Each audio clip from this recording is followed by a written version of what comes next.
जो हुआ है वो नहीं होना चाहिए था। इससे उन छोटे बच्चों के दिलों पर एक बहुत बड़ा साइकोलॉजिकल आघात लगा है, और खास तौर पर वो भी एक ऐसे प्रदेश में हुआ है जहाँ का नेतृत्व भी नारी कर रही है, मातृशक्ति ममता बनर्जी कर रही हैं। और उसके बाद जो कुछ हुआ है वो ऐसा लग रहा है कि पारदर्शी नहीं है, कुछ छिपाव है, कुछ छुपाने की कोशिश की जा रही है, कुछ दादागिरी की जा रही है। उस घटना को ऐसे लिया जा रहा है जैसे कोई सामान्य अपराध की घटना हो गई हो। अब ममता बनर्जी को इस्तीफा दे देना चाहिए। ये घटना हुई, घटना के बाद ऐसा लग रहा है सब कुछ जैसे कोई स्कैंडल जैसा है, सब कुछ छुपाने की कोशिश की जा रही है। हर सरकार की एक वो है, गाइडलाइंस है कि हर जगह कोई महिला के साथ वर्क प्लेस में अगर कोई अत्याचार होता है, कोई दुराचार होता है, कोई घटना होती है, तो एक कमेटी बनाई गई है, 5 लोगों की कमेटी होती है, जिसमें महिलाओं की यानी 5 में से 3 मिनिमम लेडीज़ का होना ज़रूरी है। मैं अपने चिकित्सक बंधुओं और अस्पताल जो संचालक हैं उनसे ये प्रार्थना करना चाहूँगा कि हम सब बेटियों के बाप हैं, हम सब बहनों के भाई हैं, तो हम कहीं ना कहीं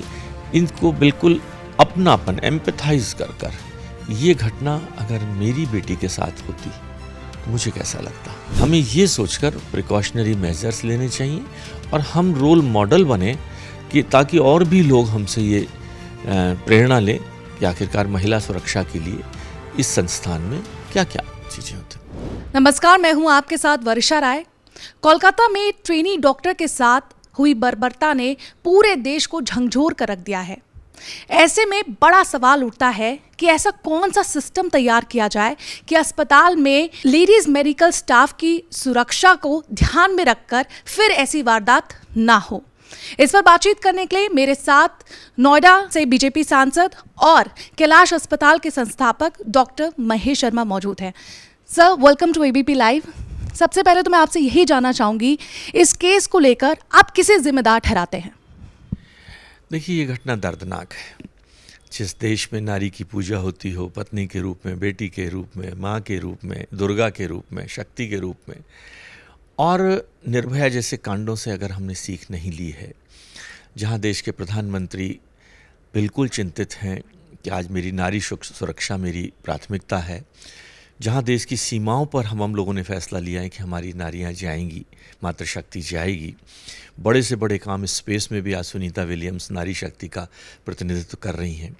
चिकित्सा पेशे, नर्सिंग पेशे, ये ऐसे पेशे हैं जो 24 घंटे 365 दिन के हैं, और इनकी सुरक्षा, मुझे भी इस पेशे में लगभग 40 वर्ष हो गए, राजनीति के साथ साथ सामाजिक ज़िंदगी के साथ साथ, जो हुआ है वो नहीं होना चाहिए था। इससे उन छोटे बच्चों के दिलों पर एक बहुत बड़ा साइकोलॉजिकल आघात लगा है। बहुत सारी बेटियां, राखी का दिन था कल, बहुत सारी बेटियां आई, क्या मेडिकल कॉलेज, क्या डॉक्टर का यही भविष्य है। तो एक बहुत बड़ा साइकोलॉजिकल ट्रॉमा पूरी फीमेल्स पर, स्पेशली यंग जनरेशन पर हुआ है कि अगर यही होगा तो फिर किस देश की बात कर रहे हैं, किस व्यवस्था की बात कर रहे हैं, किस सुरक्षा की बात कर रहे हैं। और ख़ास तौर पर वो भी एक ऐसे प्रदेश में हुआ है जहाँ का नेतृत्व भी नारी कर रही हैं, मातृशक्ति ममता बनर्जी कर रही हैं। और उसके बाद जो कुछ हुआ है वो ऐसा लग रहा है कि पारदर्शी नहीं है, कुछ छिपाव है, कुछ छुपाने की कोशिश की जा रही है, कुछ दादागिरी की जा रही है। उस घटना को ऐसे लिया जा रहा है जैसे कोई सामान्य अपराध की घटना हो गई हो। ये खाली घटना नहीं है, एक खाली महिला के साथ रेप वाली घटना नहीं है। ये घटना पूरी व्यवस्था पर प्रश्न चिन्ह लगाती है। ये व्यवस्था करोड़ों उन बेटियों के भविष्य को बारे में चिंता पैदा करती है जिन्होंने अपना भविष्य 24 घंटे की सर्विसेज में दिया है। वरना लोग 10 से 5 की नौकरी करेंगे, 10 से 5 6 बजे अपने घर चले जाएंगे, 9 बजे घर से चलेंगे। तो ये तो बहुत बड़ा एक प्रश्न चिन्ह है। जो हुआ है वह दर्दनाक है, उसको हल्के में नहीं लेना चाहिए। प्रधानमंत्री जी का सपना है कि मेरे देश की बेटियां सुरक्षित होकर, उन्होंने लाल किले की प्रारी जी से कहा था 40 करोड़ बनाम 140 करोड़। जब 40 करोड़ देशवासियों ने आज़ादी दिला दी तो 140 करोड़ तो क्या नहीं कर सकते। और दूसरा सवाल है कि उन्होंने बराबरी, यानी देश की लगभग 50% आबादी, अगर हम 140 में से 70 करोड़ पुरुष हैं, तो अगर इस पुरुषों के साथ 70 करोड़ महिलाएं और लगकर चलेंगी तो देश विकसित भारत का जो सपना है वो पूरा होता नज़र आ रहा है। तो मैं समझता हूँ इस विषय को जांच शुरू हो गई है, सीबीआई ने अपना कार्य शुरू कर दिया है, परिणाम जो भी होंगे। और लेकिन इस घटना को अंतिम घटना के रूप में देखा जाना चाहिए। ऐसी घटनाएं और ना हो। बार बार हम यही कहते हैं कि अब एक निर्भया हो गई, अब कोई गुड़िया हो जाएगी, अब कोई और नाम हो जाएगा, तो आखिरकार कब तक? ये शर्म की बात है। जैसा कि आपने कहा कि महिलाओं के सम्मान का झंडा बुलंद करने वाली ममता बनर्जी, क्या आपको लगता है कि नैतिकता के आधार पर अब ममता बनर्जी को इस्तीफा दे देना चाहिए? देखिए, घटना हुई, घटना के बाद ऐसा लग रहा है सब कुछ जैसे कोई स्कैंडल जैसा है, सब कुछ छुपाने की कोशिश की जा रही है, किसी को बचाने की कोशिश की जा रही है। जो वहाँ का इंचार्ज है मेडिकल सुपरिटेंडेंट, वही दोष के कटघरे में खड़ा होता हुआ नज़र आ रहा है। तो आखिरकार जब रक्षक ही भक्षक हो जाएगा तो फिर कौन बचेगा? किस पर विश्वास किया जाएगा? मुख्यमंत्री जी, पुलिस कमिश्नर, उस अस्पताल के मेडिकल सुपरिटेंडेंट, सब एक ही भाषा बोल रहे हैं उठा के। तो आखिरकार ये कौन सा न्याय है, कौन सी व्यवस्था है? तो मैं समझता हूँ मुख्यमंत्री जी को भी इस विषय में एक नैतिक फैसला लेना चाहिए बेटियों के सम्मान। खबरें भी आ रही हैं कि इस अस्पताल में गैर कानूनी गतिविधियां चल रही थी। आपको लग रहा था कि एक बड़ा नेटवर्क इसके पीछे है, इस हत्या के पीछे? देखिए, जो सूचनाएं आ रही हैं और जिस तरह से मैं टीवी के माध्यम से और पत्रों के माध्यम से देख रहा हूँ कि ये घटना कोई एक घटना नहीं थी। जिस तरह की रिपोर्ट्स आ रही हैं, क्या हुआ, कितनी ट्रॉमा हुआ, सेक्सुअल असॉल्ट में कितना कुछ और चीज़ें मिली, ये सब दिखा रही है कि कोई ना कोई बड़ी साजिश है, कोई ना कोई बड़ी इसके पीछे क्राइम मेंटलिटी है, कोई ना कोई बड़ा गठजोड़ है जिसकी वजह से इतनी बड़ी घटना को अंजाम दिया गया।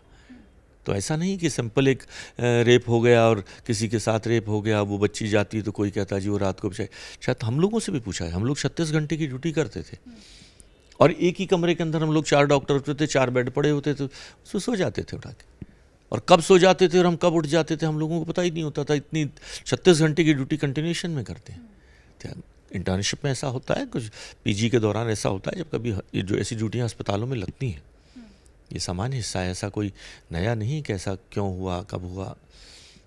तो मैं समझता हूँ कि इसको न्याय मिलना चाहिए और ऐसे मेजर्स लिए जाने चाहिए, इतनी सख्त सज़ाएं होनी चाहिए ताकि आने वाली पीढ़ियाँ भी ऐसी घटना करने से पहले कांप जाएं। आप सर इतने सालों से कैलाश अस्पताल जैसे जो चेन है उसको चला रहे हैं, उसको ऑपरेट कर रहे हैं। आपके यहाँ महिला सुरक्षा को लेकर क्या सिस्टम फॉलो किया जाता है? देखिए, इस अस्पताल में लगभग हमारे 9 हॉस्पिटल हैं जिसमें करीबन 9000 कर्मचारी काम करते हैं, जिनमें से करीबन 3800 महिलाएं काम करती हैं और उनमें नर्सेज हैं, आयाएँ हैं, डॉक्टर्स हैं, करीबन 800 चिकित्सक डॉक्टर काम बात करते हैं, जिनमें से करीबन 220 के करीबन महिला चिकित्सक भी काम कर रहे हैं। उनकी सुरक्षा के लिए बाकायदा एक सिस्टम है कि किसी भी पेशेंट से, अगर महिला पेशेंट से अगर कोई डॉक्टर भी एग्जामिन करेगा, अगर पेशेंट एक्सीडेंट में है, मर रहा है पेशेंट और इमरजेंसी है, तब तो इन चीज़ों को ध्यान नहीं, वरना एक फीमेल अटेंडेंट, चाहे वो हॉस्पिटल की तरफ से हो, नर्स हो या मरीज़ का रिश्तेदार हो, जब तक साथ नहीं है तो फीमेल पेशेंट को अकेले में एग्जामिन नहीं करेगा। इस तरह के जो रूम्स हैं, इस तरह की जो जगह हैं, वो या तो ग्लास में हैं या ट्रांसपेरेंट हैं। आप देखेंगे ये हर सरकार की एक वो है गाइडलाइंस हैं कि हर जगह कोई महिला के साथ वर्क प्लेस में अगर कोई अत्याचार होता है, कोई दुराचार होता है, कोई घटना होती है, तो एक कमेटी बनाई गई है, 5 लोगों की कमेटी होती है, जिसमें महिलाओं की यानी 5 में से 3 मिनिमम लेडीज़ का होना ज़रूरी है। एक व्यक्ति आउटसाइडर हॉस्पिटल होना चाहिए, जो एडवोकेट हो या सोशल वर्कर भी हो सकता है। कोई भी ग्रीवेंस कोई भी महिला इस कमेटी को सीधे जाके कह सकती है। इसकी बाकायदा जांच होती है, इसकी बाकायदा रिकॉर्ड बनता है, फिर उसके रिपोर्ट एक्शन होता है। कई लोग जाते हैं, महिला आयोग में जाते हैं, बाकायदा ये कमेटी अपनी रिपोर्ट देती है। दूसरा, सुरक्षा की दृष्टि से जहाँ जहाँ जगह है इस तरह की लाइटिंग, आप देखेंगे कैमरे हैं यहाँ पर लगे ऐसे हर वर्क प्लेस पे जहाँ फीमेल का मूवमेंट है कैमरे हैं। सारे ग्रुप हॉस्पिटलों के आप समझिए 300 कैमरे, 24 घंटे मॉनिटरिंग होती है। अगर आप देखना चाहेंगे तो व्यवस्था देखिए, जहाँ आप देखेंगे कि एक व्यक्ति 24 घंटे 8-8 घंटे की शिफ्ट में लोग काम करते हैं। वो लोग रेगुलर नज़र रखते हैं, अगर कहीं जरा सी भी इवेंट होती है, मान लीजिए यहाँ नहीं, हमारे देहरादून के हॉस्पिटल में कोई कैमरे में घटना रिकॉर्ड हो रही है, तुरंत वो देहरादून रिपोर्ट करेगा, एक्शन लिया जाएगा कि क्या घटना हो रही है, क्यों भाग दौड़ हो रही है, क्यों किसी महिला की सुरक्षा में या कोई छेड़खानी हो रही है, तुरंत एक्शन करेगा। वहाँ की मैनेजमेंट को करेगा, यहाँ की लोकल मैनेजमेंट को करेगा, ज़रूरत हुई तो पुलिस और सुरक्षा एजेंसियों को भी करेगा। ये व्यवस्थाएं हम लोग रखते हैं। तो इसीलिए ईश्वर का कृपा है कि इतने लगभग हम लोग 40 वर्षों से इस प्रोफेशन में हैं, इस तरह की घटनाएं नहीं हुई, आगे भी ना हो, ईश्वर से ऐसी कामना है। इस घटना के बाद क्या आपने रूल्स और रेगुलेशन में थोड़ी सी इसको थोड़ा हार्ड किया है फीमेल्स के लिए या? ठीक कह रहे हैं। हर घटना हमें कुछ ना कुछ सिखाती है, हर घटना हमें आगे के लिए आगाह करती है, हर घटना हमें ये आदेश देती है कि अब ये घटना ऐसी कोई नहीं हो जाए। तो हमारे यहाँ भी अगर इनमें कोई शिथिलता है या कोई कमी है तो हम उसे आज ही ठीक कर लें, अभी ठीक कर लें।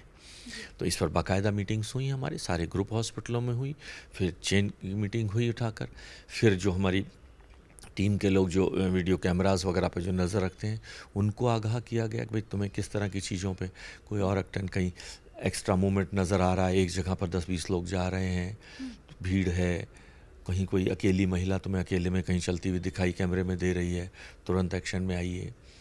तो इन तरह की जो क्रियाकलाप हैं वो किए जाते हैं। और जो लेट नाइट शिफ्ट्स के लिए यहाँ तो 24 घंटे की है, कोई लेट नाइट शिफ्ट नहीं है। रात को 2 बजे भी पेशेंट आता है, रात को 4 बजे भी डिलीवरी होती है। मेरी वाइफ जो स्वयं गायनेकोलॉजिस्ट है, रात को घर से आती है। मेरी बेटी है जो खुद एक डॉक्टर है, पोस्ट ग्रेजुएट सर्जन है, वो खुद मैनेजमेंट देखती भी है और खुद इस व्यवस्था का भी हिस्सा है। तो इसलिए मैं इस दर्द को और अच्छी तरह समझ सकता हूँ, और इस पेशे में भी हूँ और सार्वजनिक जीवन में भी हूँ और राजनीतिक जीवन में जनप्रतिनिधि होने के नाते मेरी जवाबदेही, सामाजिक जवाबदेही भी है। तो हमें तो रोल मॉडल बनना पड़ेगा। जब अगर अपना घर ठीक नहीं तो बाहर को हम कैसे आगाह कर सकते हैं ठीक करने के लिए। सर, इसको लेकर देश भर में आक्रोश तो है ही, साथ ही ट्रेनी डॉक्टर लगातार धरना भी दे रहे हैं। इसमें जो मरीज़ हैं उनको भी परेशानी हो रही है क्योंकि स्ट्राइक वो वापस ले नहीं रहे। उनका कहना है कि जब तक हमारी मांगें पूरी नहीं होंगी तब तक हम स्ट्राइक वापस नहीं लेंगे। क्या हल निकलना चाहिए? देखिए, हम लोगों ने परसों इंडियन मेडिकल एसोसिएशन की मीटिंग करी थी। सामान्यतः लोग 100-125 लोग आ जाते थे मीटिंगों में, उस दिन 400 लोग थे। यंग लेडीज़ डॉक्टर जो बडिंग डॉक्टर्स थी, और उनके विचार जब उनके हाथ में हम लोगों ने माइक मंच से बोलने का दिया तो उनके जज्बात देखकर, उनका डर देखकर, उनकी घबराहट देखकर, उनकी चिंता देखकर हमें चिंता होने लगी थी कि आखिरकार ये क्या जज्बा लिए। और अगर भीड़, कई बार हॉस्पिटलों में होता है, मृत्यु हो गई, कोई एक्सीडेंट हो गया, भीड़ आ जाती है, तो उनकी सुरक्षा के लिए वो लोग चिंतित थी। और वो क्योंकि बार बार ऐसी घटनाएं हो चुकी हैं, कभी निर्भया और कभी और तो वो कब तक आखिरकार, तो इसलिए वो चिंता होना वाजिब है। और उन्होंने कहा, मैं भी कल न्यूज़ में सुन रहा था कि उन्होंने कहा हम इमरजेंसी हम किसी से नुकसान नहीं होने देंगे, लेकिन इनका कहीं तो अंत हो ना। आज अभी मैं पढ़ रहा था सवेरे का अखबारों में कि भाई सिक्योरिटी 25% सिक्योरिटी बढ़ाने की इजाज़त मिल गई है देश में।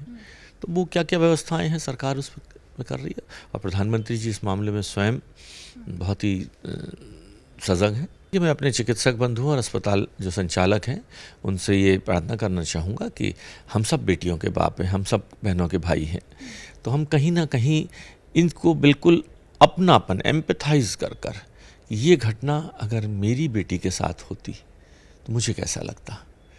हमें ये सोचकर प्रिकॉशनरी मेजर्स लेने चाहिए और हम रोल मॉडल बने कि ताकि और भी लोग हमसे ये प्रेरणा लें कि आखिरकार महिला सुरक्षा के लिए इस संस्थान में क्या क्या चीज़ें होती हैं। चलिए सर, हमसे बातचीत करने के लिए आपका बहुत बहुत शुक्रिया।